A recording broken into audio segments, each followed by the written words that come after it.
Kahit kailan, hindi kita kayang paglaruan. Totoo kitang minahal. Noon pa, simula nung naging sekretary kita. More Tales presents Hiding My Boss Triplets, written by Isan Cross. Cheers! Hiyawan na mga kasamahan ni Clarissa. Nasa VIP lounge sila ng mamahaling nightclub sa BGC. Ipinagdiriwang nila ang matagumpay na high-end condominium project ng team. Naroon din ang ilang investors nila at syempre, hindi mawawalang kanilang boss na si Emmanuel Mondejar, ang guwapong kontraktor at isa sa pinakabatang CEO sa panahon ngayon. Malawak ang ngiti ng boss niya. Matapos makipag-umpugan ng baso ay sumandal ito at ipinatong ang isang kamay sa sandalan at sinanyasan siya. Nakataas ang kilay niya na luminga-linga sabay turo sa sarili. Tinatawag ka yata ni Big Boss for the go girl. Bulong ng kaibigan niyang si Amy. Mahina pero mapangutyang bumungis-ngis ang isa pa niyang kaibigan na si Franca. Isa ka rin sa inspiration ni Big Boss kaya palagi sumasaksa sa mga projects niya. Sana all secretary ng tall, check, dark, check, handsome, check, check na boss natin. Sinamaan niya ng tingin ng mga kaibigan bago lumipat sa tabi ng boss niya. Namumungay ang mga matang tinuro nito ang bote. Gusto nitong pagsilbihan niya ito. Tahimik niyang kinuha ang bote at maingat na sinalina nito ng alak sa baso. Iniabot niya iyon sa binata pero hindi ito kinuha. Inirapan siya na tila sinasabing siya ang iinom. Nagtatalo ang isip at puso niya kung iinumin yun. Ngumisi ito nang tinungga niya ang alak. That's my girl. Ngumisi ito sabay kindat sa kanya. Sa huli, pinili niyang sundin ang gusto nito hanggang sa mahilo siya. Hindi na niya maaalala kung ilang beses siyang tumungga ng alak. Love. Bulong ng isang lalaki. Hindi na malinaw sa kanya kung sino iyon. Let's go home. You're drunk. Baka mamaya mapalo pa ako ng tatay mo. Ngumisi siya. Kumapit siya sa batok nito at sinubsob ang ulo sa leeg nito. Maka, umuwi na tayo. Anya. Malabo man sa kanyang alaala ay alam niyang hinalikan siya ng lalaki at gumanti rin siya ng halik. Nagising siya kinabukasan na hindi alam kung saan siya natulog. Idinilat niya mga mata nang makapang may katabi siya. Natigilan siya nang tumunghay sa kanyang guwapong mukha ng boss niya. Mahahaba ang pilikmata, matangos na ilong, manipis pero mamula-mulang mga labi at matalim na panga. Tila anghel ito na mahimbing nang natutulog. Ang problema ay wala itong saplot maliban sa manipis na kumot na tumatabon sa pang-ibaba nito. Ganoon din ang kumot na nakabalot sa kanya. Kinapa niya ang sarili at doon bumilis ang tibok ng kanyang puso. Desperado niyang sinabunutan ang sarili. Hindi niya matanggap na may nangyari sa kanila ng boss niya. Mabilis siyang bumaba mula sa kama, isinuot ang damit at walang paalam na nilayasan ito. Pipi niyang ipinagdasal na sana ay walang mabuo matapos ang mainit na gabing pinagsaluhan nila. Pumasok siya sa trabaho na hindi pinahahalata na may nangyari sa kanila ng boss niya. Binati niya ang lahat gaya ng dati. Normal niyang ginawa ang trabaho, ngunit mali siya sa inaakala niyang nakalimutan ng boss niya ang lahat. I'm sorry for what happened last night. I didn't mean to. Pinagdaop niya ang namamawi sa mga kamay. Okay lang po sir, nakikiusap ako. Pwede po bang kalimutan na lang natin yon? Putol niya. Nalaki ang mga mata nito na para bang hindi matanggap na isinawalang bahala na lamang nila yon. What if nabuntis kita? Masisirang reputasyon ko pero bakit ko naman po problemahin yun? Sino bang hindi sasaya kung may anak? Clarissa, I will take responsibility if ever I get you pregnant. Tila binuhusan siya ng malamig na tubig. Don't worry sir, may PCOS po ako kaya imposibleng mabuntis ako. Naningkit ito. Oh, I'm sorry to hear that, but I took your virginity. I'll take responsibility of it. Sir, kalimutan na po natin yun. Isang pagkakamali lang po yun. Yeah, I know, but I should pay you. No. Wala kayong dapat bayaran sa akin. Kasalanan ko rin naman kaya nangyari yon. Wala po kayong dapat isipin, sir. Tumayo siya. Iniwas ang tingin ng titigan siya sa mga mata ni Emmanuel. Bawal siya magpatangay sa alindog nito. Okay, fine. Kung yun ang gusto mo. Next time, sisiguraduhin ko hindi kita lalasingin. Naputol ito sa pagsasalita nang tumunog ang cellphone. What? Athena? What do you want? Mauna na po ako. Tumango lamang ito, hudyat para pakawalan siya. Napahawak siya sa dibdib ng makalabas. Naaasar siya sa kanyang sarili dahil tanga siya. Para siyang kalapating mababa ang lipad. Buong-buo na siyang inofera na pananagutan siya nito kaso pakipot pa siya. May malaki kasi siyang issue sa buhay. Engaged na sir niya at ayaw niya maging kabit kahit legal pa yon. Ang masaklap ay ikakasal na ito sa susunod na buwan. Napubuntong hininga siya bago bumalik sa kanyang trabaho. Lumipas ang 2 linggo hanggang sa mapansin niyang hindi pa siya dinaratnan. Hindi totoong may PCOS siya. Rason niya lamang yun. Pero may hinala siyang mayroon siyang PCOS dahil nung huling check-up niya, mataas daw ang testosterone sa dugo niya. Regular naman ang dalaw niya at iyon ang unang beses na nadili siya. Pero baka stress lang siya. Minsan kasi ganun yun. Pumasok pa rin sa trabaho sa kabila ng kaba. Mawawala ako ng 1 linggo. Na-arrange mo na ba lahat ng schedule ko at pakikancel ang meeting ko mamayang hapon?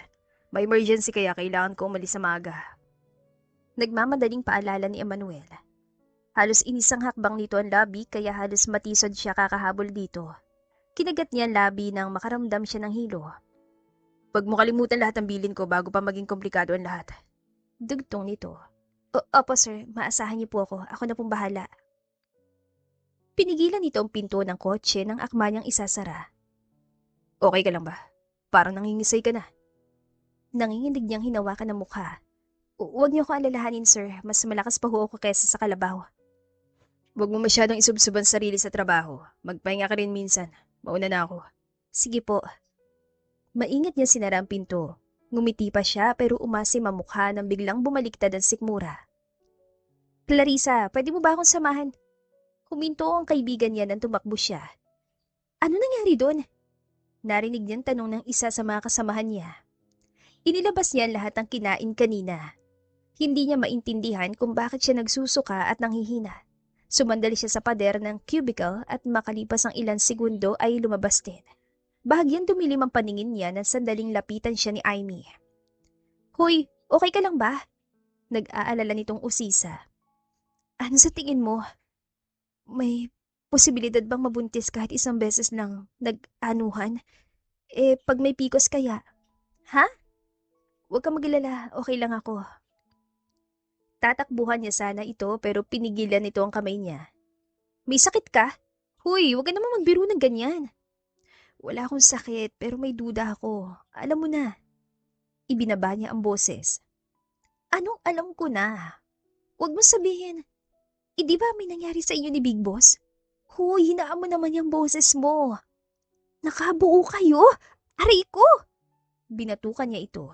Itiko mo nga yung bibig mo. Mamaya ma-issue ni sir eh. Hindi ako buntes, may duda lang ako na may PCOS ako.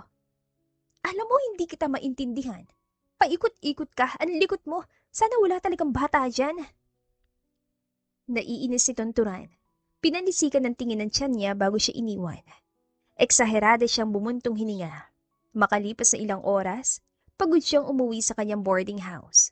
Bumili siya ng pregnancy test para makasiguro kung totoong buntis siya. Kaso kabubukas niya pa lang ng pinto ay sinalubong siya ng kanyang tita. Kasama nito ang pinsan niyang maarte. Paano kayo nakapasok dito? Tanong niya. Itinaas ng kanyang tita ang susi. Nakalimutan mong ako may-ari nito kaya meron akong duplicate key. Halika Clarissa, umupo ka kasi may pag-uusapan tayo. Tinuro nito ang upuan sa tapat ng mga ito. Magkasalubong ang kilay niya sinunod ito. Kung perang gusto ninyo, wala ako. Iyang ka na naman eh, pinagmumukha mo kaming mukhang pera. Yan ang gusto nyo. Kung wala naman kayong kailangan, mabuti pang umalis na kayo. Pagod ako ngayon, kaunti lang kung meron ka. Siguro, mga 50,000.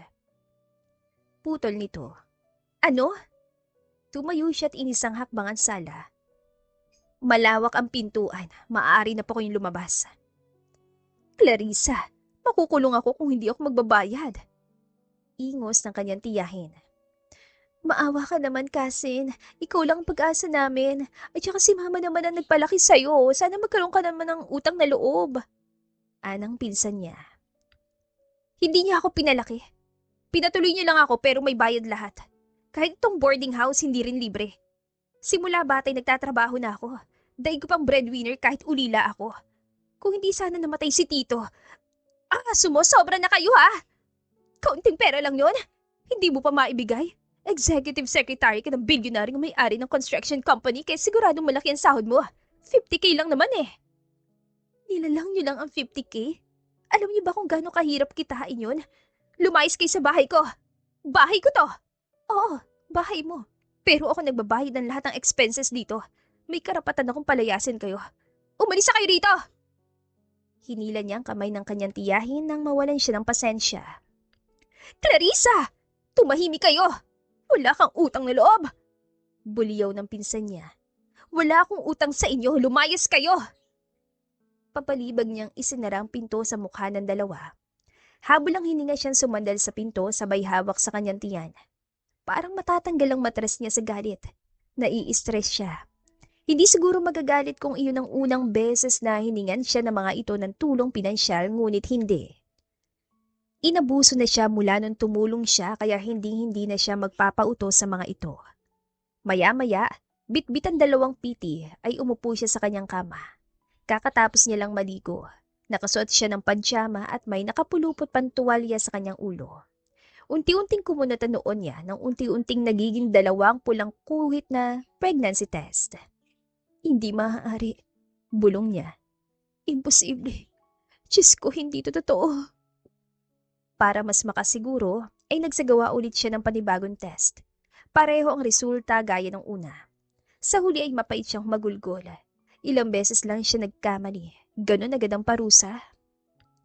Kinabukasan, maaga siyang pumasok. Laking pasasalamat niya dahil hindi siya sinama sa business trip ng kanyang boss. May motion sickness kasi siya tuwing babiyahe. Magre-resign na siya ngayon habang wala ito. Gumawa agad siya ng resignation letter at ipinasa iyon sa HR. Kumakain siya ng hilaw na mangga nang sinita siya ni Amy. Hey, anong problema mo? Ba't ka nag-resign? Siguradong magagalit si Big Boss kapag nalaman niya. Wala akong pakialam kung magalit siya. May personal akong rason kaya ginawa ko to. Pabigla-bigla ka. Kaibigan mo ako, Clarissa. Unfair naman kung hindi mo sinasabi sa akin ang problema mo. Natigilan siya.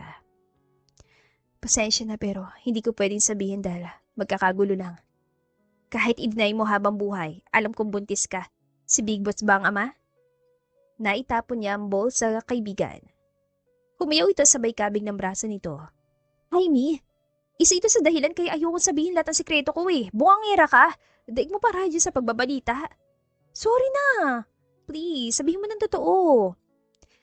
Ikaw lang dapat ang nakaalam nito at pakiusap huwag mong ipagkakalat. Kahit kayong dalawa na lang ni Franca.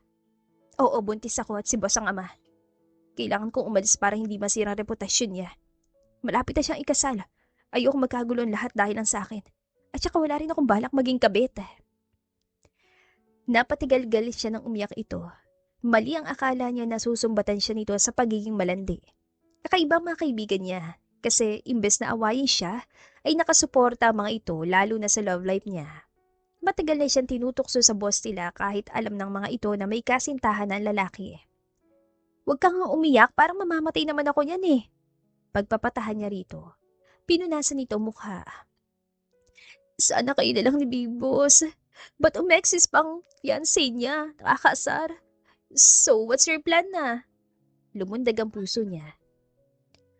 Aalis lang ako at hahanap ng ibang trabaho. Saan naman? Mahirap ang buhay ngayon. Gusto ko rito pero ayoko ng iskandalo. Uuwi ako ng probinsya bukas at doon natitira habang buhay. Pero pakiusap, huwag mong sabihin ito sa kanino man. Hayaan nating mamuhay ng payapa si Sir. Ginagap niya ang kamay nito. Napatango si Amy at pinakita ang suporta nito. Pagkatapos ng kanilang pag-uusap, ay aga rin siyang umuwi upang mag-impake. Maaga siyang aalis papuntang Baguio. Napagpasyahan niyan doon na tumira sa bahay ng kanyang yumaong lola. Oras na rin siguro para ayusin ang iniwan niyang buhay doon at maghahanap na lang siya ng bagong trabaho.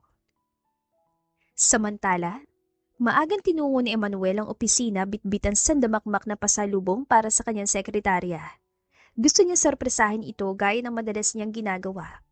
Ngunit, may kakaiba siyang napansin ngayong araw. Isang nakakabinging katahimikan na sumasabay sa makulimlim na panahon sa labas. Where's my assistant? Where's Clarissa Aragon? Hinampas niya ang paper bag sa sahig sabay lingon sa ibang empleyadong maagang pumasok. Unang beses niyang pumasok ng alas 9 pero wala ang sekretarya niya. Sagutin niyo ako! Sir, lumapit ang isang lalaking empleyado. Hindi niyo po natanggap ang resignation letter niya. Anong resignation letter? Nag-resign po siya noong nakaraang linggo. Wala na po siya rito ngayon. What? Bumaling agad siya sa desk nito. Malinis na, maliban sa isang puting sobre na nakapatong doon. Dali-dali niyang hinablot iyon at binasa. How dare she? Nilamukos niya ang papel sa muling hinarap ang lalaki. Saan siya pumunta? Nag-resign siya nang hindi ko alam. Anong kalokohan to? Hindi po namin alam, sir. Hanapin niyo siya. Sesesantingin ko kayong lahat kapag hindi niyo siya nakita. Dahil sa pangyayaring yon, ay nagkagulo sa buong opisina. Kaya lang, kahit halugugin nila ang buong Maynila o puntahan ng dating tinitirhan ni Clarissa ay wala ito. Sa sobrang sama ng loob niya ay gabi-gabi na siya nagpakalasing. Sinisisi ang sarili sa pagkawala nito. Naapektuhan din ang trabaho, negosyo, at ngayon ang kanyang pamilya. Nakipaghiwalay siya sa kanyang fiancé para hanapin si Clarissa. Hinalugog niya ang buong Pilipinas hanggang sa nagulat na lang siya dahil lumipas na ang mahigit 3 taon. Sa kabilang dako naman, hindi na malaya ni Clarissa na mabilis na lumipas ang panahon. Parang kailan lang ay kalong niya ang mga anak niya. At ngayon ay ipinagdiriwang na nila ang 3 kaarawan ng mga ito. Bitbit ang cake ay pumasok siya sa cottage na nasa likod ng bahay nila. Malakas ang ihip ng hangin kaya halos mapatay ang apoy ng kandila. Pagpatong niya ng cake sa mesa ay nagpalakpakan ng triplets. Indigo, blue, sapphire, bawal munang hipan hanggat hindi pa nakakapagdasal ha. Paalala niya pero hindi nakinig ang mga ito. Lalaki sina Indigo at Blue, nakamukha ng ama ng mga ito. Si Sapphire naman ang unika ihan niya na mas kamukha niya. Triplets, magkakaibang personalidad pero pare-parehong pasaway. Hoy, Indigo! Bingi ka ba? Bawal daw ipan kasi hindi pa nagpe-pray. Saway ni Sapphire sa kapatid. Quiet!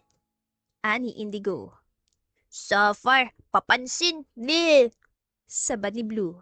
Bumelat ito sabay lagay ng 2 hintuturo sa ilalim ng mga mata. Kami lang dapat ang mag-iihip. Huwag kayong ganyan, triplets kayo, dapat sabay-sabay kayong umihip at mag-wish. Natatawa niyan saway. Kasunod noon ang pagdarasal at pagkanta ng lahat. Wala naman silang masyadong bisita. Iilang kamag-anak at mga kasamahan niya sa trabaho lamang. Isa na siyang manager ngayon ng kilalang flower farm sa Baguio. Nagustuhan kasi siya na may-ari kaya bago ito umalis papuntang Amerika, ay sa kanya ibinigay ang posisyon imbes sa mga lumang empleyado nito. Nagkaproblema sa umpisa dahil sa inggit pero hindi kalaunan ay nagustuhan na rin siya ng lahat. Nasa kasagsagan sila ng selebrasyon na may tumawag sa kanya. Good afternoon. Kayo po ba si Miss Aragon? Opo, ako po. Sino po sila? This is Dr. Andrew Rendon from Baguio General Hospital and Medical Center. Tumawag po ako para pag-usapan ng tungkol sa result ng test ninyo last week. Pwede ko ba kayong makausap kahit ilang sandali lang? Naalala niya nitong nakaraang linggo ay nagpa-check up siya sa doktor dahil sa biglaang pagkirot ng kanyang puson. Tinutup niya ang dibdib. Sandaling sinulyapan ng mga anak na masayang nilalantakan ng cake at hindi masaway-saway ng kaibigan niyang si Armina. Opo, Dok. Medyo kinakabahan nga po ako. Naiintindihan ko po kayo, Miss. Huwag po kayong mag-alala. Ipapaliwanag ko ng malinaw at banayad ang lahat. So, we've reviewed your test results. Kasama po ang biopsy at nakita namin na may mga pagbabago sa lining ng uterus ninyo. Based on the findings, it shows signs of uterine cancer. Tinakpan niya ang bibig. Ganun po ba, Dok? Opo, Miss. Alam ko mabigat pakinggan ito. Pero salamat dahil maaga natin natuklasan ang sakit ninyo. Ibig sabihin, may maganda pa pong chance para magamot ito. Marami po tayong treatment options at sisiguraduhin namin makakasama mo kami sa bawat hakbang. Tuluyan tumulo ang mga luha niya dahilan para hindi agad masagot. Naiintindihan ko po kayo, Miss Aragon. Patuloy nito. Take your time. Hindi po kayo nag-iisa. Nandito kami para tulungan kayo. Hindi ko po alam ang gagawin ko. Makakaya ko kaya to? Paano ang mga anak ko? Lakad-takbo siyang lumabas ng cottage para hindi siya makitang umiiyak na mga bata. Matutulungan ko kayo sa treatment nyo, pero sa inyo na po kung paano niyo sasabihin sa pamilya ninyo. Bukod sa mga anak ko, wala na akong ibang kamag-anak. Saan ko sila iiwan sa kalimang? Miss Clarissa Aragon, hanggat kaya ay kailangan nating lumaban. Isipin yung mga anak nyo para malampasan ang pagsubok na ito. Cancer yan. Walang mabubuhay sa cancer. Hindi po totoo yan. Mas mabuti pang magpa-schedule kayo ng follow-up consultation para mapag-usapan natin ang buong detalye ng treatment plan at mga options ninyo. Napabuntong hininga ang kaibigan niyang doktor. Sige, Dok. Maraming salamat. Sa ngayon, hindi ko muna sasabihin ito sa lahat. Walang anuman. Tatawagan ko kayo bukas para kumpirmahin ang schedule nyo. Ingatan niyo po muna ang sarili hanggang sa susunod nating pagkikita. Napasinghap siya matapos patayin ng tawag. Hindi pa rin siya makapaniwala sa narinig. Nanginig ang buong katawan niya nang pabagsak na umupo sa rocking chair sa gilid ng pintuan. Nakatulala siya sa kawalan. Kasunod noon ay mapait siyang umiyak. Ma, ano po nangyari? Sinong umaway sa inyo? Umugong ang maliit na boses ng lalaki niyang anak na nasa kanyang harapan. Ipinatong nito ang kamay sa tuhod niya. Natauhan siya. Pinunasan ang muka. Hinawi ang buhok at pilit ng umiti. Walang umaway sa akin, Indigo. Bakit kayo umiiyak? Usisa ni Sapphire. Inosente nitong binasa ang mukha niya. Napuwing lang ako. Rason niya. Pinilit palawakin ang ngiti pero hindi iyon umabot sa mga mata niya. Hindi ako naniniwala. May umaway talaga sa inyo, Ma. Siblo yun. Ay, bumalik na nga tayo sa loob. Baka mamaya mapanis pang mga handa ninyo. Iginiya niya pabalik sa loob ang mga anak. Dahil sa natuklasan ay naging tahimik siyang tao. Mas pinahalagahan niya ang bawat minutong kasama ang mga anak at mga kaibigan. Nagsibag din siya sa trabaho. Pero may pagkakataon na hindi niya maiwasang manghina at umiyak. Tulad ng araw na yon, mabigat ang katawan niya habang naglalakad sa gilid ng kalsada. Kagagaling niya lamang sa doktor. Imbis na gumaan ang loob niya, ay lalong lumaki ang pinapasan niya. Natatakot siya sa treatment. Wala siyang nararamdaman sakit pero parang kinakain ng kung ano ang loob niya. Hindi niya namalaya na nai-stress na pala siya. Samantala, hindi pa rin makapaniwala si Emmanuel na sa Baguio lang pala nagtatago ang dati niyang sekretarya. Nang malaman ay mabilis niyang binili ang flower farm kung saan ito nagtatrabaho. Sakto namang ibinibenta yun ng may-ari. Kaya ngayon, araw ng Biyernes, ay dali-dali siyang pumunta doon. Nasa biyahe siya nang mamataan ng isang babaeng biglang natumba sa gilid ng kalsada. Wala siyang planong tumulong pero biglang umandar ang pagiging bayani niya at syempre, makokonsensya siya kung sakali mang may mangyaring masama dito kapag nilampasan niya. Huminto siya sa gilid. Bumaba siya at mabilis na sinaklolohan ng babae. Bubuhatin niya sana nang makilala niya ito. Parang nanalo siya sa loto dahil si Clarissa ang babaeng iyon. Sa huli ay dinala niya ito sa Lavender Fields Flower Farm. Maaaring nahimatay ito sa gutom. Sino ba kasing matino ang maglalakad sa ilalim ng araw ngayong tanghaling tapat? Dinala niya ito ng pagkain. Eksaktong pagpasok niya sa silid ay nagising ito. Kumusta ng pakiramdam mo, miss? Usisa niya. Naisipan niya magpanggap na hindi ito kilala sakali mang magpanik ito. Natameme ang babae. Tinatanong kita kung kumusta ka na. Wala bang masakit sa'yo? Kung nagugutom ka, may pagkain dito. Huwag kang mag-alala, libre to. Sir, Emmanuel Modehar? Ikaw? Oo, bakit? Emmanuel Mondehar, ang bilyonaryong CEO ng Mondehar Development Corporation. Anong ginagawa niyo rito? Halos lumundag ito sa gulat na makilala siya. Di ko alam ang pinagsasasabi mo. Ako si Emmanuel Mondehar, pero hindi ako bilyonaryo. Siguro nasa milyon lang ang pera ko. Don't exaggerate, miss. Ikaw ang dati kong boss. Anong ginagawa mo rito? Talaga? Ano ba kita dati? Hindi niyo talaga ako naaalala? Nauntog bang ulo niyo o ano? Maigi nitong pinasadahan ng tingin ang mukha niya. Pinigilan niyang tumawa. Hindi siya makapaniwala na mabilis itong naniwala sa akto niya. Isagad niya kaya ang pagpapanggap. Naimatay ka lang. Pinagkamalan mo pa akong boss mo. Next time, huwag kang maglakad sa ilalim ng araw. Pasalamat ka, hindi ka na heat stroke. Tinutup nito ang bibig. Ikaw talagang boss ko dati. Pareho kayo. Ang kilos, kung paano magsalita, kung paano kumislap ang mga mata. Hindi ako nagkakamali, ikaw talaga siya. May amnesia po ba kayo? Napansin niya biglang panginginig nito. Nagsalubong ang kanyang kilay. Yun ang sabi ng doktor. May selective amnesia raw ako. Kaya siguro hindi kita nakilala. Mabuti naman kung ganun. Mahina nitong bulong parang nabunutan ng tinig. Bakit? Anong atraso ko sa'yo dati? Ex mo ba ako? Binuntis ba kita? Napaiktad ito. Wala.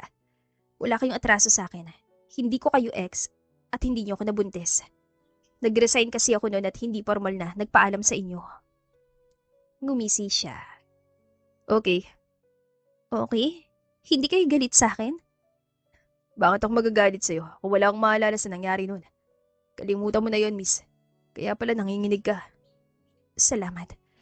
At salamat din sa tulong niyo. Aalis na ho ako. Mabilis pa sa kidlat itong bumaba mula sa kama. Teka, kumain ka muna kahit itong buko pie lang. Nakakahiya naman po. Huwag na po. Teka, miss, anong pangalan mo? Tawagin niyo na lang akong Clarissa. Salamat sa alok niyo pero wala akong ganang kumain ngayon. Yan ang sakit yung mga babae. Ang hilig niyong mag-diet. Kahit nahihimatay na, pinagpapatuloy pa rin. Pangit ang sobrang payat, miss. Pasensya na ho.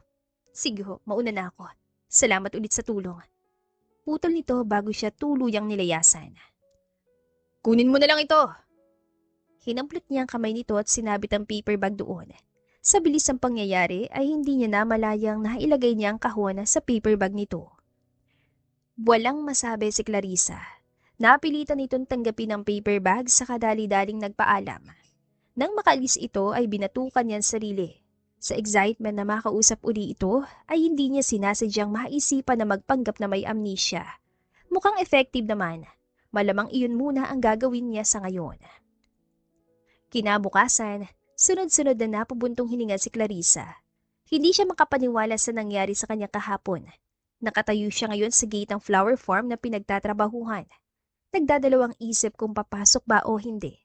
Nasa Baguio ang ama ng mga anak niya. Paano kung bumalik ang alaala nito at kunin ng mga anak niya? Kalokohan. Mamamatay na siya pero takot siyang kunin ng ama ng mga ito. Dapat nga'y sabihin niya ang totoo para magkaroon ng magandang kinabukasan ng mga anak niya. Clarissa, bakit ngayon ka lang? Ano ba nangyayari sa'yo? Sita ng boss niya, natauhan siya at lumaki ang mga mata. Hindi niya inaasahan na umuwi ito. Ma'am Queenie, paano? Umuwi ako dahil ite-turn over ko ng flower farm sa bagong boss. Putol nito. May nahanap na pala kayo. Congratulations. Halos 2 araw na kitang hindi makontak. Ano ba talaga nangyayari sa'yo? Hindi naman lumulubog tong negosyo. Pasensya na po. May konting problema lang sa bahay. Maayos naman ang takbo ng negosyo. Wala po kayong dapat ikabahala. May problema ang triplets? Kumusta sila? Nagkasakit ba sila? Nahihirapan siya mag-isip ng irarason. Very sensitive kasi ang babae niyang boss pagdating sa mga anak niya. Nakita kasi nitong lumaki ang 3 at isa rin ito sa mga ninang. Nagkalagnat lang po si Sapphire pero okay na siya ngayon. Ay, salamat naman. Next time, huwag mo masyadong isubsob ang sarili mo sa trabaho. Bigyan mo rin ng oras sa mga anak mo. Ano bang ginagawa natin sa gate? Pumasok na tayo. Kumislit siya na mapagtantong nasa gate pa rin siya. Nagpatiuna ang ginang at tahimik naman siyang sumunod. Inangat niya ang kilay ng masilayan ng mga empleyado. Abala mga ito sa paglilinis at pag-aayos. Salamat at dumating na rin si Ma'am Clarissa. Sigaw ni Tina, isa sa mga staff. Ngayon pala darating ang bagong boss. Pasensya na, nagka-problema lang. Tutulungan ko na kayo. Napansin kong bigla kayong naging matamlay. Ma'am, kung ano man yung pinagdadaanan niyo, sigurado akong malalampasan niyo po yan. Tiwala lang kay Lord. Kumibot ang dulo ng labi niya. Sana. Salamat. Sige na, bilisan natin ang preparasyon. Baka mamaya sumulpot na lang na parang kabuti ang bago nating boss. Lumipas ang ilang minuto at napansin niya ang kanyang boss kasamang isang matangkad at maputing lalaki. Tumatango-tango ito habang nakikinig sa sinasabi ng boss niya. Nanlaki ang mga mata niya nang makilala ang lalaki. Ito lang naman si Emmanuel Mondehara. Iyon na siya!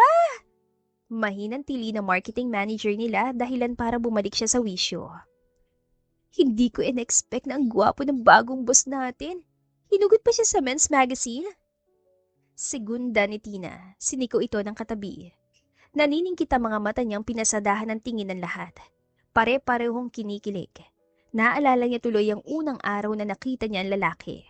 Hindi niya nakalimutan kung paano niya ito natampunan ng kape at pinunasan ng damit ito. Uminit ang pisngi niya nang nagtagpo ang mga mata nila ni Emmanuel. Ngumisi ito. Sininok siya at dali-daling nag-iwas ang tingin. Let's welcome your new boss. Siya si Emmanuel Mondehar at simula ngayon, siya nang mag-aalaga ng flower farm at syempre sa inyo rin. Alagaan niyo rin siya ha, okay? Pakilala ng dating amo nila sa lalaki. I'm pleased to meet you all. Anito pero pakiramdam niya ay nasa kanya ang mga mata nito. Yumuko siya habang nakikinig sa sinasabi nito. Isa-isa silang nagpakilala. 5 minuto silang ganoon pero parang 1 oras na yun sa kanya. I didn't expect you're the manager here. How are you feeling? Anito sa kanya. Hindi niya namalaya na lumapit pala ito sa kanya. Napamaang siya. Okay na po ako. Salamat po. Huwag mo sanang kaligtaang kumain. May malaki kang responsibilidad kaya bawal ka magkasakit. Tipid siyang hinitian nito na tila inaakit siya. Magkakilala na pala kayo? Namamanghan tanong ng dati niyang amo. Lumabi ito. Oo, siya yung niligtas ko sa dana na himatay. Grabe, sadyang mapagbiro ang tadhana. Hindi ka mahihirapan kay Clarissa. Isa siya sa pinakamahusay kong empleyado rito. Pero syempre, maasahan silang lahat. Nailang siya sa biglaang pagmamalasakit ang ginang sa kanya. Naasar siya sa sarili dahil hindi matitigan ng diretsyo si Emmanuel. Partida dahil hindi naman siya nito kilala. Ngunit may malaking katanungan na sumisiksik sa isip niya. Una, bakit ito nagka-amnesia? Pangalawa, hindi ba ito pinaghahanap ng asawa nito? Pagkatapos ng mahaba-habang introduction, ay inabala niya ang sarili sa trabaho. Pero may ilan siyang mga kasamang usasera. Totoo ba sinabi ni Sir Emma na iniligtas ka niya? Si Tina iyon. Tumango siya imbes na sagutin ito. Sinipo siya ng kaibigan. Sana all talaga te. Sana ako na lang yun. Feeling. Bara dito ng isa. Natawa siya. Ang gwapo talaga ni Sir. Hindi siya nakakasawang tignan. Ani Tina. Huwag kang magkakagusto sa kanya. Masisira lang ang buhay mo. Wala sa sarili niyang usal. Paano mo nalaman na masisira ang buhay ko? Ex mo ba si Sir? Ha? Ngayon ko lang nakakilala yan. I mean, medyo red flag ang aura niya. Siya yung tipong magpapayak lang na babae. Ay, judgmental yun naman, ma'am. Mali mo, mala princess treatment palang trato sa magiging GF niya. Hindi nyo nga sure. Baka may asawa na yan. Ay, basta, mag-focus na lang kayo sa trabaho nyo. Marami-rami tayong orders ngayon. Tumawag pala kanina ang teacher ng triplets. Sinabing maaga raw silang uuwi ngayon. Nag-aaral na sa daycare ang triplets. Parang naglalaro lang ang mga ito doon. Bored na sa bahay kaya in-enroll niya. Tumango siya bago tinalikuran ng dalawa. Lumipat siya ng pwesto kung saan makakapagtrabaho siya ng tahimik. Sa pagiging abala ay nakaligtaan niyang kumain ng tanghalian. Ilang oras na lang ay susunduin na niya ang triplets. Pagsasabayin niya na lang ang merienda at tanghalian mamaya. Yeah, I like responsible and reliable people. But I hate those who are disobedient. Nanlaki ang mga mata niya nang biglang sumulpot si Emmanuel at may inilatag na packed lunch sa tabi niya. Kumain ka muna. Wala siyang nagawa kundi sundin ito. Lumipas sa mga araw at sunod-sunod siyang binibigyan nito ng pagkain. Naiinis na siya dahil tinutokso na sila ng mga empleyado roon. Iniisip niya ngayon kung kailan niya sasabihin na may mga anak sila. Ito na lamang ang natitirang pamilya ng mga anak niya sakali magpaalam na siya sa mundong ibabaw. Samantala, sumisimsim ng kape si Emmanuel nung hapong iyon nang mapansin si Clarissa na pumasok. Tahimik ang opisina maliban sa mahinang tugtog ng K-pop music. Nakahiligan niyang ganong musika simula nung nalaman niyang iyon ang paborito ni Clarissa. Pinagmasdan niya ang babae na umiikot at tila may hinahanap. Magdadalawang linggo na pala siyang nagpapanggap na may amnesia. Tumayo siya't inayos ang sarili. What's wrong? Are you looking for something? Mama! Naibukan niya ang bibig na may sumulpot na batang babae. Nakita ko na po, Mama! Sumabit po pala sa bag ko. Anang bata sabay angat ng kamay para ipakita kay Clarissa ang isang jade bracelet. Ay, salamat naman. Akala ko nawala na. Dali-dali yung kinuha ni Clarissa at sinuot. Thank you, baby girl ko. Tara, uwi na tayo. Lagot ka talaga, Mama. Kapag nawala yan, lagot ka kay Papa. Hirit pa ng bata. Hindi nga lang niya marinig ng malinaw dahil kinakain ito ang mga salita. Nagsalubong ang mga kilay niya na maaalala na may iniregalo siyang bracelet kay Clarissa noon. Pero may parte sa puso niya na dismayado. Ilang taon niyang hinanap nito. Hindi pa tinuloy ang kasal at sinuway ang mga magulang niya. Pero sa huli ay malalaman niyang may anak at asawa na pala ito. Tumikim siya. Napabaling ang dalawa sa kanya. Kayo po pala, sir. Pasensya na kung naistorbo ko kayo. May hinahanap lang kasi ako. Anito. Never mind. Ang mahalaga, nakita mo ng hinahanap mo. Bagay sa yung bracelet mo. Inilipat niya mga mata sa bata. Anak mo siya? Opo. Hello po! Hello, what's your name, little princess? Sapphire po! Napangiti siya at parang gumana ang loob niya. Masarap kausap ang bata. I like your name. It's like the gem I used to wear. Sapphire. Sir, mauna na po kami. Paumanhin po ulit. Sabad ni Clarissa. Teka, may ibibigay lang ako kay Sapphire. Mabilis pa sa alas 4 niyang hinablot ang kahon ng Bavarian donut. Hindi siya mahilig sa matatamis kaya ibibigay na lang niya kaysa amagin sa tabi. Sa'yo na lahat, little princess. Pumalakpak ito sabay lundag. Wow! Mama! Mama! Uwi na tayo, dali! May sumulpot pang dalawang batang lalaki. Natulala siya na makitang magkamukha ang mga ito. Triplets ang anak mo? Tumango si Clarissa na para bang hinuhuli ng pulis. They're cute. Ang swerte naman ng ama nila. Indigo, blue, tingnan nyo, binigyan ako ni Tito. Ipinakita ni Sapphire ang donut. Lumiwanag ang mukha ng dalawa at pinag-agawan ng donut. Bumilis ang tibok ng puso niya nang malaman ang pangalan ng mga ito. Paboritong kulay niya mga pangalan ng dalawang batang lalaki at paboritong hiyas naman niya ang pangalan ng batang babae. Paano kung anak niya mga ito? Iyon ba ang dahilan kaya nagtago ang kanyang sekretarya? Kinayom niya ang mga palad. Para sa kanya, unfair iyon. Handa naman siyang iwan ng lahat para rito. Kung hindi lamang siya nagpanggap na hindi ito kilala, malamang sininghalan na niya ito. Sapphire, indigo, blue, ano ang dapat sabihin? Salamat po! Koro ng tatlo. Lumawak ang ngiti niya. Kumikirot ang dibdib niya ngunit nagpapasalamat pa rin siya dahil nakilala niya ang triplets. Nang sumunod na araw ay patuloy niyang inoobserbahan si Clarissa. Nagpapansin siya at sinuyo ito. Nagpanggap ito na inis pero tila nagustuhan naman. Pagkatapos niyang kausapin ng mga kliyente ay tinabihan niya si Tina. May pagkatsismosa ito kaya siguradong makakuha siya ng impormasyon tungkol kay Clarissa. Kumusta ang trabaho? Kayo po pala, sir. Heto, masaya kasi simula nung naging boss namin kayo, lumakas ang benta. Pero napansin ko lang, puro babae o di kaya'y binabae ang customer natin. Ngumiti siya pero agad namang naging seryoso.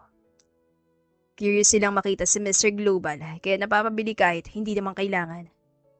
Pabirong tugon niya. Wala ngang duda. Salamat kay Lord may gwapo kaming boss. Nasisiyan siya kapag komportable siyang kinakausap ng mga empleyado niya. At ang warm ng mga tao sa Baguio. Mainit siyang tinanggap kahit bagong salta siya doon. Tina, magkwento ka nga tungkol sa mga empleyado rito, lalo na sa manager niyo. Paano niya ba kayo minamanage? Okay lang bang ugali niya? Napabuka ito ng bibig. Kumikinang sa excitement ang mga mata. Ay, wala akong masabi, sir. So far, so good. She's the best manager ever. Hindi mareklamo, hindi pala utos, matulungin at tinitiyak niya na healthy environment ang lugar na pinagtatrabahuhan namin. Kaya siguro patuloy na namumukadkad ang mga bulaklak. Kung ikukumpara ko siya sa panahon, para siyang tagsibol. Then, Single pa siya at ready to mingle. Bumungis-ngis ito. Ano, ibig mo sabihin? Noong nakaraan, bumalik siya ng opisina kasama ang mga anak niya. Hindi niya ba mga anak yon? Mga anak niya po yun, pero wala pa po siyang asawa. Wala pang lalaki nagkakamaling bumangga sa kanya. Malamang bitter kasi siya. Tinatamad na yata si mama ka-love life. Tinagat niyang ibabang labi. Isa lang ang duda niya. Siya ang ama ng triplets. Huminto sila sa pag-uusap nang makita si Clarissa. Sa kabilang banda, sa pamimilit ng mga kaibigan ay pumayag si Clarissa na mamasyal sa night market kasama ang mga anak. Isinawalang bahala niya muna ang karamdaman. Walang magandang maidudulot kung palagi niyang iniisip iyon. Dapat positibo niyang titignan ang buhay. Nagising ang diwa niya na may humila sa kanyang kamay. Ma, bili po tayong corn dog. Yun oh, sige na. Request ni Blue. Ibinaba niyang tingin sa triplets. Pinigilan niyang matawa na makitang mistulang mga tuta ito naghihintay na bigyan niya ng pagkain. Milkshake po sa akin, ma. Si Sapphire. Okay, corn dog at milkshake lang ba ang gusto niyo? Sino may gusto ng cheeseburger? Ako! Ma, gusto ko po yun. Tinuro ni Indigo ang balloon na may LED lights. Ako rin po! Nasasabik na tili ni Sapphire. Ma, gusto ko po sumakay doon. Tinuro ni Blue ang Ferris wheel. Nakabuka ang bibig niyan sinundan ng daliri nito. No, tsaka na kapag malalaki na kayo. Tutol niya. Sa ngayon, bibili muna tayo ng gusto niyang kainin. Iginiya niya ang mga bata paupo sa bakanteng mesa. Ngumiti lang ang mga kaibigan niya. Lumipas ang ilang minuto, matapos nilang kumain ay sinimulan nilang mamasyal. Tumingin-tingin muna siya ng damit para sa tatlo. Nahiwalay sila sa mga kaibigan niya dahil sasakay raw sa ride sa mga anak ng mga ito. Gustong sumama ng tatlo pero binawalan niya kaya kinukulit siya. Saglit niyang binaliwala ang kakulitan ng mga ito at pumili ng damit. Nararamdaman niyang nakakapit si Sapphire sa kanya pero nagtaka siya sa biglaang katahimikan. Nasaan si Blue at Indigo? Kumislap lamang ang inosenteng mga mata ng anak. Binitiwan niya ang damit at nagpapanik na hinanap ang mga ito. Sa dami ng mga tao ngayon, hindi niya alam kung mahahanap niya agad ang mga anak. Sa kabilang banda, para kalimutan ng suliranin ay nagpa siyang mamasyal si Emmanuel sa bayan. Iyon ang unang beses niyang mamasyal sa night market. Hindi siya mahilig sa siksikan lugar pero tila may humihila sa kanya na magtungo roon. Bumili siya ng street foods at inuna niyang tinikman ang paborito niyang Betamax. Natuto siyang kumain niyon nang niyaya siya ni Clarissa noon. Lumaki siya sa karangyaan pero game na game pagdating sa babaeng mahal niya. Nasa ganon ang isip niya nang may kumalabit sa pantalon niya. Nakita mo ba? Nakita mo ba mama namin? Umiiyak na tanong ng batang lalaki. Nanlaki ang mga mata niya na makitang dalawang batang lalaki magkamukha. Parehong umiiyak at tinatawag ang mama ng mga ito. Kung hindi siya nagkakamali, ang mga ito ay mga anak ni Clarissa. Maaaring nawala ang mga ito. Gusto ko si mama! Hiyaw ng isa. Umupo siya para pantayan ng mga ito at hinila palapit ang dalawa. Come on, hanapin natin ang mama niyo. Binuhat niya ang dalawa habang hinahanap si Clarissa. Kung sa ibang pagkakataon marahil ay naiinis na siya. Tatawaging iresponsable ang nanay ng mga ito at magraran pero iba ngayon. Natutuwa siyang kasama ang mga bata. Natutuwa siyang siya nakakita sa mga ito. Tito, pwede ba kaming sumakay ng Ferris wheel? Napanganga siya. Hoy Blue, magagalit si mama. Sabi niya bawal tayo dun. Wala naman si mama, Indigo. Hindi natin siya kilala. Sabi ni mama bawal tayong sumama sa strangers. Minsan lang naman to. Bawal pa rin yun. Gusto niyo doon na lang tayo sumakay? Itinuro niya ang merry-go-round. Tumango ang mga bata na may malawak ng ngiti. Hindi kalaunan ay nakasakay na ang dalawa sa magkatabing kabayo at nasa gitna siya ng mga ito. Tuwan-tuwa ang mga bata. Ganoon din siya. Bigla siyang nanalangin na sana ay totoo niyang anak ang mga ito. Pigil hininga si Clarissa na matanaw ang mga anak na nakasakay sa merry-go-round kasama si Emmanuel. Kahit saan man siya magpunta, wala pa rin siyang magagawa kung ang gusto ng tadhana ay pagtagpuin sila. Walang problema sa kanya na sabihin ang totoo rito, ngunit may amnesia ito. Natatakot siya na baka dumating ang mga kamag-anak at asawa nito para bawiin ito. Indigo! Blue! Salamat sa Diyos! Mangyak-ngyak niyang saad. Dahan-dahang huminto ang carousel. Tinulungan ni Emmanuel na ibaba ang dalawang bata at nahihiyang tumingin sa kanya. Mama! Pinasakay kami ni Tito doon! Masayang wika ni Blue. Sorry po kung nawala kami. Si Indigo. Isa-isa niyang hinimas ang ulo ng dalawa. Wala yon. Pero wag niyo nang uulitin dahil sa susunod baka hindi na talaga tayo magkita-kita. Bumaling siya kay Emmanuel. Hindi ko inaasahan na makita ka dito. Tumikhim ang lalaki. Nasalubong ko silang umiiyak kanina. Bala ko sanang ibalik sa'yo pero gusto nilang sumakay sa Ferris wheel. Mabuti na kumbinsi kong dyan na lang sumakay. Thank you po! They're bright kids. They really talk a lot. How old are they? 3 years old? Opo! Well, they look a little like someone I knew. Natigilan siya. Marami naman talagang taong magkakamukha kahit hindi magkakamag-anak. Pinag-aralan nito ang mukha niya. Ang hirap pagpalaki ng mga anak kung single parent ka. Oo, totoo yun. Pero sila nagbigay ng lakas sa akin. Maraming salamat po ulit, sir. Dahil sinamahan niyo sila. Napakabuti niyo po. Wala yun. Pero bigla akong naramdaman na parang pamilyar sila. Sandali pa sila nag-usap pero hindi nagtagal ay nagpaalam na ito. Ang lakas ng kabog ng dibdib niya. Pero mabuti na lang at may amnesia ito. Kung hindi, malamang ay persahan siyang isinama nito. Isang araw, napalis ang ngiti ni Emmanuel na makita si Clarissa na may kausap na lalaki. Hindi niya alam kung anong pumasok sa isip niya at nagpasya siyang magpunta sa bahay nito. Masama ang pakiramdam niya ngayong araw pero binaliwala niya para makita ang mga anak. Bumili muna siya ng isang bucket ng fried chicken para sa triplets bago dumiretso doon. Iginigiya nito palabas ng lalaki. Samantalay nasa kotse pa siya at nagdadalawang isip na bumaba. Maraming salamat po, Dok. Mahinang sabi ni Clarissa sa lalaki. Ginagap ng lalaki ang kamay ni Clarissa. Ipagpapatuloy pa rin natin ang pagmamonitor sa'yo. Alagaan mo na mabuti ang sarili mo. Tumango ang babae. Tila pinipilit ngumiti. Mag-iingat po kayo sa pag-uwi. Kung may problema ka, nandito lang ako. Hindi kita bababayaan. Sabi ng lalaki bago ito sumakay sa kotse. Mahigpit niyang ikinuyom ang mga kamay sa manibela saka bumaba matapos umalis ang kotse ng lalaki. Magandang hapon, Binibini. Pabirong bati niya kay Clarissa para pagtakpan ng inis. Natigilan ito at halatang nasorpresa. Sir? Yes, it's me. Kumusta ng triplets? Nandiyan ba sila? Kunwari ay sumisilip siya sa pintuan pero ang totoong pakay niya ay si Clarissa. Opo, bakit po? Pwede ba silang makabanding? May binili akong fried chicken para sa kanila. Iningat niya ang bitbit ng supot. Pasok po kayo. Tarante itong nagpatiuna. Pasensya na po kung magulong bahay ko, hindi pa po ako nakakapaglinis. Never mind. Aanhin mo malinis sa bahay kung hindi mo naman matatawag na tahanan.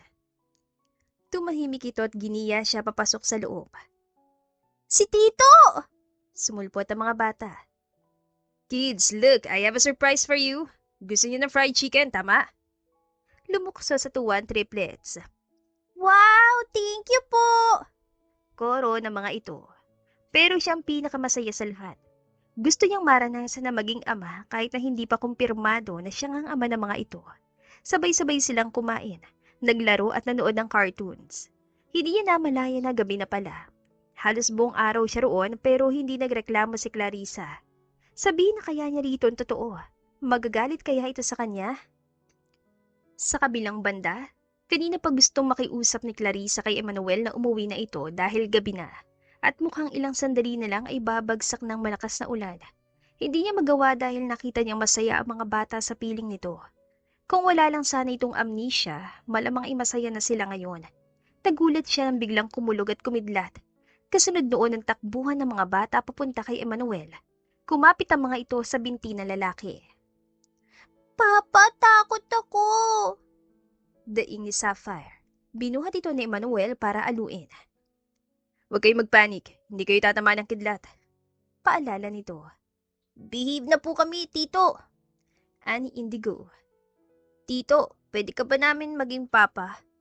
Inosenteng tanong ni Blue. Oo naman. Yun na kung okay lang sa mama niyo. Sabi kasi ni Mama wala na si Papa. Saan ba pumunta ang papa niyo? Nalunod daw sa sabaw. What?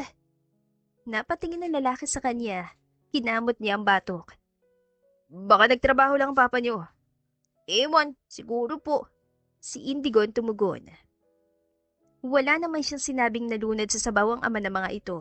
Baka narinig siya nung nakikipagbiruan siya sa mga kaibigan niya tuwing pag-uusapan nila tungkol sa ama ng mga ito. Indigo, Blue, Sapphire, halina kayo. Matulog na tayo. Uuwi ng tito ninyo. Anya.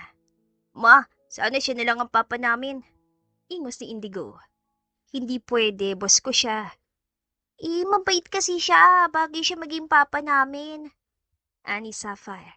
Hindi nga pwede. Hindi nyo nga siya papa. Sir, pasensya na kayo sa kanila. Okay, siguro mauna na ako. Maraming salamat. Patulugin mo kami, papa. Giit ni Blue, hinila nito ang pantalon ng boss niya. Kailangan nang umuwi ni Sir Eman. Blue, Indigo, huwag naman kayong pasaway, oh. Okay lang, Clarissa. Walang problema kung patutulugin ko sila. Nagtataka lang talaga ako kung bakit bigla silang napamahal sa akin.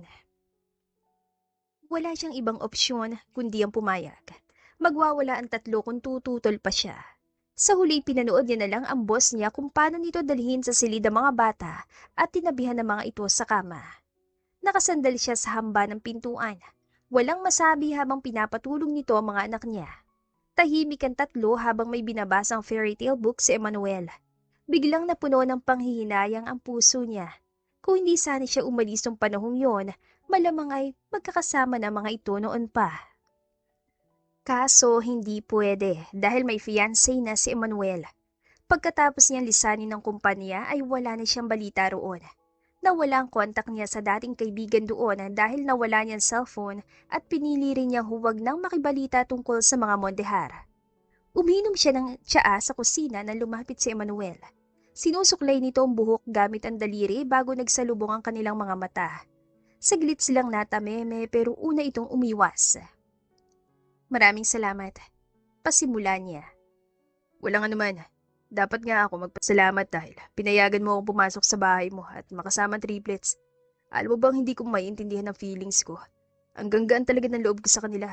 Parang gusto ko rin magkaroon ng mga anak. Napalunok siya. Malamang meron din kayong mga anak. Malalaman niyo kapag nagkita kayo ulit ng asawa niyo. Boss mo ako dati, hindi ba? Sigurado ka bang may asawa ko? Ang alam ko may fiancé ka noon. Fiancé? Wala akong maalala. Parang wala naman. Mas gusto ko na ikaw maging asawa ko. Po? Nagbibiro lang. Nakahinga siya ng maluwag. Bakit ka ba nag-resign sa kumpanya ko? Bigla ay usisa nito. Kasi nabuntis ako saka medyo may problema sa pamilya. Nasa business trip kayo nung nag-resign ako. Hinimas nito ang panga na para bang may inaalala. Ano bang trabaho mo doon? Sekretary ba kita? Tumango siya. Sumunod ang katahimikan sa pagitan nila. Naiilang siya kaya hindi niya maubos ang tsaa. Lumalamig na iyon sa tagal ng pagtitinginan nilang dalawa. Bakit po kayo napadpa dito? Talaga bang iniwan niyo ng kumpanya niyo? Basag niya sa katahimikan. Tumikim ito at umupo sa bakanting upuan sa tapat niya. May hinahanap kasi ako.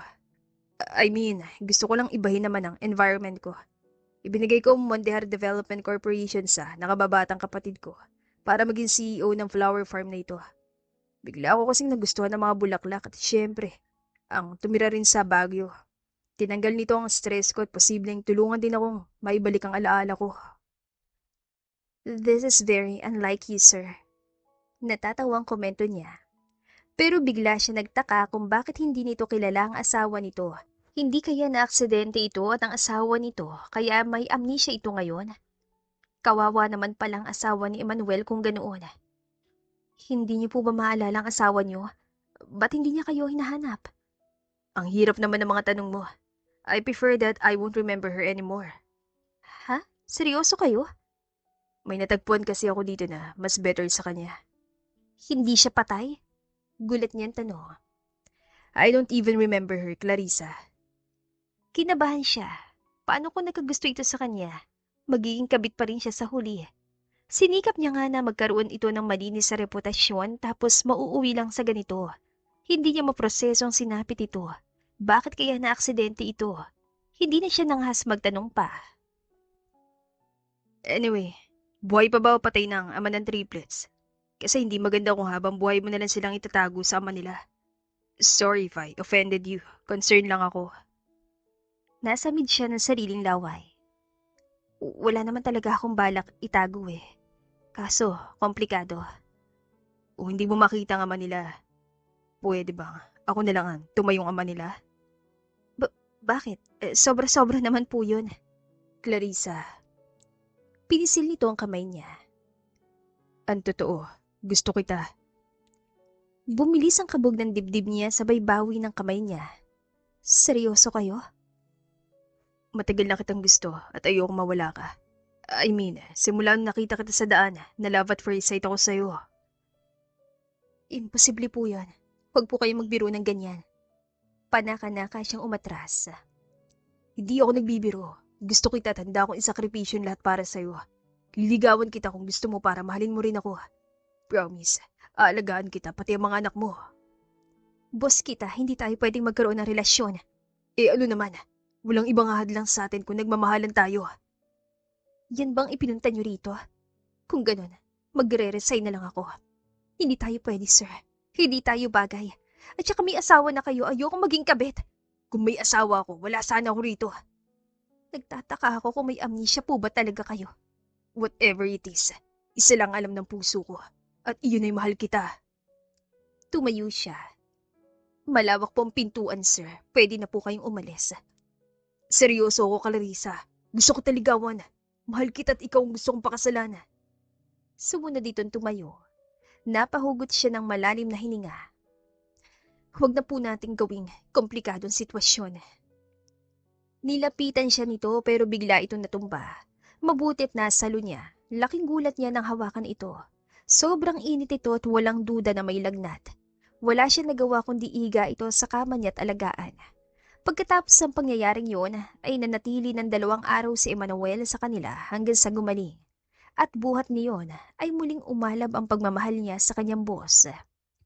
Sa sumunod na mga araw, pumasok pa rin siya sa trabaho at sinikap niyang gawing normal ang araw, subalit hindi siya tinatantanan ni Emmanuel. Walang humpay ito sa panunuyo sa kanya at madalas din ito sa bahay nila. Kaya dumating ang punto na pinagchichismisan na siya ng ibang staff. Sinugod niya ito sa office para ibigay ang resignation letter. Aalis na ako. Nagiging toxic na lahat dahil sa akin. Pumayag na ho kayo. Pakiusap niya. Sumama ang mukha ni Eman. Bakit kasi mas mahalaga pang opinyon ng iba kesa sa kaligayahan mo? Never mind them. Seryoso ako sa'yo at gusto kita maging asawa, Clarissa. Hindi pwede, sir. May asawa na po kayo. Pagmamatigas niya. Tinanong ko ang kapatid ko kung totoong may asawa ako. At sabi niya wala raw kasi bago ako na-aksidente ay nakipaghiwalay ako sa kanya. You don't have to worry anymore. We are free to love each other. My feelings are sincere and I'm willing to be your man. Hindi pa rin pwede, sir. Kung ang triplets ang dahilan, walang problema sa akin. Kaya ko rin maging ama nila. Hindi pa rin pwede. Ano bang problema? Tila nauubusan nito ng pasensya. Hindi kita mahal at kahit kailan hindi kita pwedeng mahalin. Mabilis niyang tinalikuran nito para hindi na lumala ang sitwasyon. Pinigilan niyang maluha hanggang sa mapadpad siya sa parking lot. Iyon ang pinapangarap niya. Ang mahalin din siya ni Emmanuel Mondejar. Pero hindi na ngayon dahil mamamatay na siya. Masasaktan niya lamang ito. Sandali siya nag-isip hanggang sa naipasya niyang sasabihin na rito na ito ang ama ng triplets niya. Kinabukasan, maaga siya nagtungo sa klinik para magpa-check up. Sisimulan na niya kasi ang chemotherapy. Nahihiwagaan siya sa kaibigan niyang doktor dahil bigla itong nagduda. Pagkatapos ng pag-uusap nila ay inalok siya nito na ihatid sa opisina niya. Masaya naman niyang tinanggap. Pagkababa niya sa sasakyan ay sinalubong siya ng malamig at madilim na mukha ni Emmanuel. Siya ba ang dahilan kaya ayaw pa rin sa akin? Hindi. Sinugod nito ang doktor at sinuntok pero siyang tinamaan sa likod ng salagin niya iyon. Clarissa! Sinalo siya ni Dr. Andrew nang matumba siya. Sino ka ba? Kung makaasta kay parang nobyo ka niya. I'm her boss. Dahilan ba yun para umakto ka ng ganyan? Huwag mong pairalin ang pagiging seloso at barumbado mo. This woman has enough burden. Sermon nito. What the hell do you mean? She's sick. She has uterine cancer. What? Oo, may cancer ako. At hindi ko alam kung hanggang kailan na lang ako. Iyon ang dahilan kaya ayoko maging tayo. Pag-amin niya, lumaki ang mga mata nito. Paano ang mga anak mo? Tumikim ang doktor at nagpaalam sa kanya. Humugot muna siya ng malalim na hininga. Emmanuel, huwag ka sanang mabigla kasi ang totoo ay mga anak mo sila. Hindi ko lang masabi sa'yo dahil may amnesia ka. Ano? Tama yung sinabi kong secretary mo ko noon. Nag-resign ako para itago ang triplets. Bakit mo ginawa yon? Ayokong sirain ang reputasyon mo at saka may fiancé ka na. Hindi na mahalaga sa akin ang reputasyon ko. Kung nalaman ko na may anak pala tayo, kaya kong talikuran ang lahat para sa inyo. Ikaw lang nagbigay ng kulay sa mundo ko at hindi ko kaya mawala ka. Nangilid ang mga luha nito. Sa sitwasyon natin, hindi talaga tayo magkakaroon ng happy ending. May amnesia ka at may sakit naman ako. Tatanggapin ko yan sakit mo. Sasamahan kita sa lahat ng sakit at pagdurusa mo. Bigyan mo lang ako ng pagkakataon na makasama ka. Mahal kita, Clarissa, at hindi na magbabago yun. Hinayaan niyang bumagsak ang mga luha niya. Mahal din kita noon pa. Sabi nila bawal makipagrelasyon sa boss pero binihag mo ang puso ko. Patawarin mo sana ako sa lahat ng katangahang ginawa ko. Kalimutan na lang natin ang nakaraan at magsimula tayo. Pinunasan nito ang pisngi niya gamit ang hinlalaki nito, saka siya niyakap na mahigpit. Masasaktan lang kita dahil baka hindi na ako magtagal sa mundong to. Anas niya. I don't care. Ang mahalaga'y kasama kita ngayon. Tugon nito sabay halik sa kanya noo. Hindi kita iiwan. Nanginig siya at lalong humigpit ang pagyakap niya rito. Sana hindi siya nananagitim ngayon. Ang lalaking matagal na niyang inaasam ay kapiling na niya. Isang araw, hindi mapalagay si Emmanuel habang pabalik-balik na naglalakad. Mahigpit ang hawak niya sa cellphone. Mabilis niya sinagot nang muling tumunog yon. Iritado siya sa sunod-sunod na tawag ng kapatid niya. Sabi ko hindi pa ako uuwi ngayon eh. Singhal niya. Paano ang kumpanya? Habang buhay mo na lang bang iiwan sa akin? Wala akong balak na maging CEO nito. Bubalik ka ng utang na loob. Pagsusumamo ng kapatid niya. Tinanggap ko ulit ang mga magulang natin matapos mong hiwalayan si Athena at sinira ang reputasyon ng pamilya. Pero sana isipin mo rin ang kapakanan ng negosyo mo. Kung ibang tao yan, siguradong sasaya dahil bilyon ang worth ng kumpanya. Samantalang ikaw, estupido ka kasi inuuna mo pang bisyo at mga babae mo. Mas estupido ka kasi nahihibang ka na sa paghanap ng sekretarya mo. Itataya mo ang buhay mo para lang sa ampas lupang yan. Umuwi ka na! Hindi ako uwi. Ngayon na nakita ko na siya at kami na. Ayokong masayang ang effort ko. Nagpanggap pa naman ako may amnesia para makuha siya ulit. Sira ulo ka talaga. Mahal ko siya at ayokong mawala siya ulit. Hindi mababayaran ang pagmamahal mo na sirang reputasyon ng pamilya. You're stupid. Shut up. Dapat nga magpasalamat ka kasi binigay ko sa'yo ng walang kahirap-hirap ang kumpanya na yan. Na ipinagpalit mo sa flower farm na yan na kaunti na lang ay magbabangkrap na. Fine. Tignan natin kung sinong hindi gagapang pabalik sa mga magulang natin. I made my decision and you should respect that. Don't forget to send my regards to your parents. Magsasalita pa sana ito pero pinatay niya ang tawag. Natigilan siya ng nilingon ng pintuan.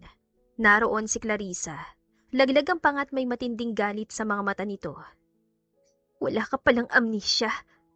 Pinaiikot mo lang pala ako. Oh, please listen to me, love.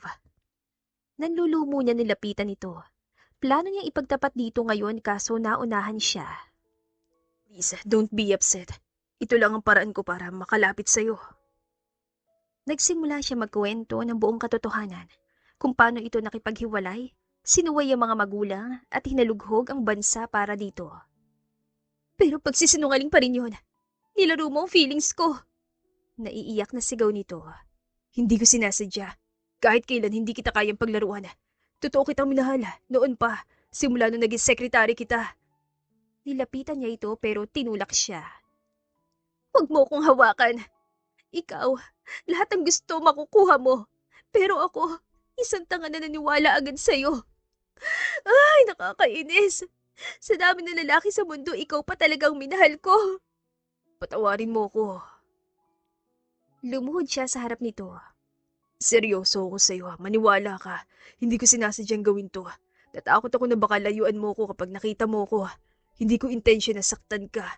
Gusto ko naman sanang aminin agad kaya lang natatakot ako. Pagdating sa'yo, natatakot ako. Saglit itong natahimik pero mahinang umiyak. Buhat sa pangyayaring iyon ay madalang na lang silang mag-usap. Ngunit gumagawa pa rin siya ng paraan para sayuin at palambutin ang puso nito. Nakuha niya rin ang puso ng mga anak niya at kinilala siyang ama ng mga ito. Wala siyang sinayang na oras para makasama ito. Binaliwala niya rin ang mga magulang at kapatid niya na panay ang sermon at pamimilit na umuwi na siya. Hindi siya susuko hanggat hindi sila nagkakaayos si Clarissa. Isang araw, natagpuan niyang may hila-hilang luggage ang babae palabas ng bahay nito kasama ang triplets. Humigpit ang pagkakahawak niya sa isang supot na may lamang buko pie saka lumapit sa mga ito. Saan kayo pupunta? Mapait na humikbi si Clarissa. Inosenteng nakatayo sa likod ng tatlo. Maang na nakatitig sa ina ng mga ito. Banayad niyang hinawakan ng balikat ito. What's going on? Why are you crying? Usisa niya. Ayokong sabihin ito sa harap ng triplets. Pero nawawalan na ako ng pag-asa. Sana tuparin mong hiling ko. Alagaan at palakihin mong mabubuting tao ang mga anak natin. Napamaang siya. Dapat ay sabay nating palakihin ang mga anak natin. Hindi pwede na kulang. Ginagap nito ang kamay niya. Nung last check-up ko, tinaningan ako ng doktor. Ikaw nang bahala sa mga anak natin. Lumakas ang pag-iyak nito. Napabuntong hininga siya at niyakap ito. Hindi ka mamamatay. Gagawin natin ang lahat para makaligtas ka. Kung gusto mo daw na tayo magpagamot sa Amerika. Kumalas ito sa pagkakayakap. Huli na ang lahat. Tanggap ko nang mamamatay na ako. I'm sorry. Don't say that. Wala kang kasalanan dito. Hindi pa tapos ang laban. Pinunasan niya mga luha sa pisngi nito. Matigas itong umiling. I'm sorry. Sa dami ng babae sa akin ka pa umibig. Shh! Niyakap niya ulit ito. Natigilan sila nang may humintong kotse sa harap ng bahay. Bumukas ang pinto at iniluwa ang natatarantang lalaki. Si Dr. Andrew iyon sa lakad takbong lumapit sa kanila. Clarissa. Kinakapos ang hiningang usal nito. It's not your report. What do you mean? Tanong niya. There was a mix-up. Hindi sa kanyang results kundi sa ibang pasyente namin. Oh God, I'm sorry. Akala ko. Hinamot ito ang batok. Walang taning dahil stage 1 lang ang uterine cancer mo. Ang ibig sabihin, kayang-kaya mo labanan ng sakit. Tila umigtad ang mundo. Saglit silang natulala. Saka humalakhak si Clarissa. Hinawakan nito ang tiyan at hinampas siya. Sinabayan niya rin ito. Para silang binunutan ng tinik sa dibdib. Nakababaliw pero may mga bagay talaga na darating ng hindi mo inaasahan. I can't believe this. Anito sabay hampas sa dibdib niya. Hindi pa pala ako mamamatay? Kayang-kaya mong gumaling, Clarissa. Sisiguraduhin ko yun. Walang hiya ka, Dok. Pero pinapatawad na kita. Akala ko talaga magiging kwento na lang ako. Salamat. Niyakap nito ang mga anak at isa-isang hinagkan sa ulo. Sa huli kinabig siya nito at mabilis na hinagkan sa labi. Lumipas ang 1 taon, naging maayos na ang lahat. Nagamot na si Clarissa at magaling na. Ngunit kailangan pa rin ng regular check-up para ma-monitor ang kalusugan nito. Magkasama na nilang minamanage ang flower farm. Bumalik siya sa pagiging CEO ng dati niyang kumpanya at ang pinakamaganda sa lahat ay tinanggap ng mga magulang niya si Clarissa at ang triplets. Ito nga at wala sa sarili na pinapanood niyang ngiti ni Clarissa. Sa pagiging lutang ay nakalimutan niyang kasal pala nila ngayon. Tila naglaho ang mundo at sila lamang ang natira. Clarissa, I almost lost you to a lie. Salamat kasi sa kabila ng lahat ng ginawa ko. Tinanggap mo pa rin ako. At salamat sa Diyos dahil binigyan pa ako ng isang pagkakataon para makabawi sa'yo. I'll make sure to spend the rest of my life proving I deserved you. Wala ka nang dapat patunayan pa. Ginawa mo na yon. Hindi ka umalis sa tabi ko nang lubog na lubog ako. Araw-araw mong pinapakita na totoo mo akong minahal. Sapat na yun. Naiiyak ito. I promise to live, not just breathe. To love, not just stay. And with you, I love whenever the world forgets how. Hindi natin dapat kalimutan yun. Isunuot nila ang mga singsing. Sandaling tumigil ang lahat. Tila namamangha sa kanilang pag-iisang dibdib sa kasabay-sabay na nagpalakpakan, nagtawanan at ngumiti. Maya-maya ay inalis niya ang belong nakatabing sa mukha nito. Ngumiti muna bago ito siniil ng mainit na halik sa mga labi. Lalong lumakas ang palakpakan ng lahat. Hindi siya nakontento at lalong nilalaliman ang paghalik sa asawa. Lumipas ang ilang taon. Natagpuan nila ang sarili na nakaupo sa duyan sa bakuran ng bahay nila sa Baguio. Niyakap niyang asawa at kinintala ng halik sa noo. Hindi pa rin siya makapaniwala na makakasama ito hanggang sa pagtanda. Tama ang desisyon niyang umalis sa comfort zone niya para hanapin ito. Kung nagpadala siya sa utak niya at hindi sa puso, malamang ay hindi ganong kasaya at kapayapa ang kanyang buhay. The end. Kung nagustuhan ninyo ang aming istorya, ay huwag kalimutang mag-like at subscribe. Salamat sa pakikinig. Mag-iingat po tayong lahat at naway lagi tayong pagpalain. Hanggang sa susunod, to God be the highest glory. Paalam!